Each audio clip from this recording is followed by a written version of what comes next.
গোঘাটে তৃণমূল নেতা খুনের মামলায় তৃণমূল নেতার ফাঁসির সাজা দিল আরামবাগ আদালত। 2011 সালের 9 ডিসেম্বর গোঘাটের শাওরা ইউনিয়ন হাই স্কুলের পরিচালন সমিতি নির্বাচনের মনোনয়ন জমা দিতে গিয়েই গুলিবিদ্ধ হয়ে মৃত্যু হয় তৃণমূল নেতা শেখ নইমুদ্দিনের।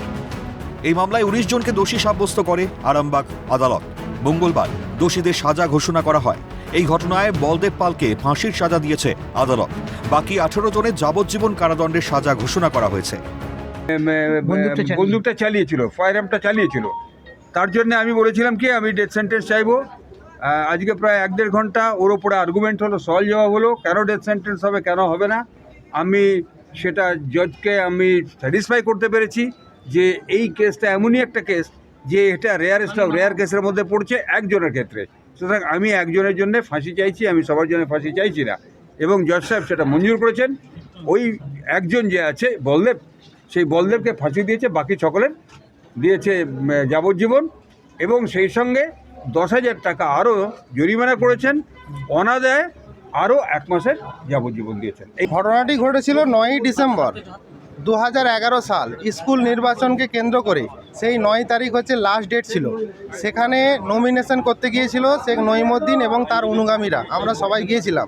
সেই জায়গায় নমিনেশনের ফর্ম ফিল আপ করছিলাম, করার সাথে সাথে পিছন দিক থেকে একদম পয়েন্ট রেঞ্জ থেকে গুলি চালায় বলদেব পাল এবং সেখানেই তিনি মারা যায়। তাই আমরা করছিলাম। আজকে মহামান্য বিচারপতি আজকে এই আইনি লড়াইয়ে আমাদের রায় দিয়েছে। আমরা সম্পূর্ণ কোর্টের উপরে বিশ্বাস ছিল, আস্থা ছিল, আমরা খুশি।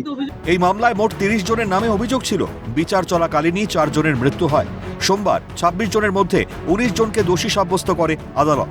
বাকি 7 জনকে বেকসুর খালাস করা হয়। এই 7 জনের মধ্যে রয়েছে গোঘাটের বিজেপি বিধায়ক বিশ্বনাথ কারকের নামও। ইনভেস্টিগেশন এই কেসটি 2 জন তদন্তকারী অফিসার ইনভেস্টিগেশন করেন।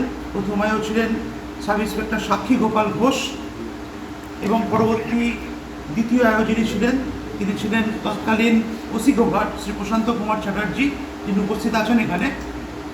এবং তিনি এই কেসটি তদন্ত শেষ করার পরে চার্জশিট দাখিল করেন 17/7/2013। চার্জশিট নাম্বার ছিল 284/13 এবং তিনি 30 জনের বিরুদ্ধে চার্জশিট দাখিল করেছিলেন। এদিকে এই রায়ে মোটেই খুশি নয় আসামিদের পরিবার। তাদের অভিযোগ, টাকা পয়সা থাকলে তবেই বিচার পাওয়া যায়। আর বলবো বিচার বলার নাই, যেমন বিচার যেমন দিয়েছে তেমন হবে, যেমন উকিল তেমন বিচার কিছুই নেই, এটা কোনো নেই। যেমন হ্যাঁ, যার পয়সা আছে তার বিচার, যার পয়সা না তার বিচার নাই। এটা বিচার আদালতে যাবেন, অবশ্যই যাব। 2011 সালের 9 ডিসেম্বর ঘটনাটি ঘটে। এই ঘটনায় গোঘাটের থানায় অভিযোগ দায়ের করেছিলেন নইমুদ্দিনের স্ত্রী। দীর্ঘদিনের বিভিন্ন সাক্ষ্য প্রমাণের ভিত্তিতে চলছিল সেই মামলা। অবশেষে সোমবার এই মামলার নিষ্পত্তি হল আরামবাগ মহকুমা আদালতে।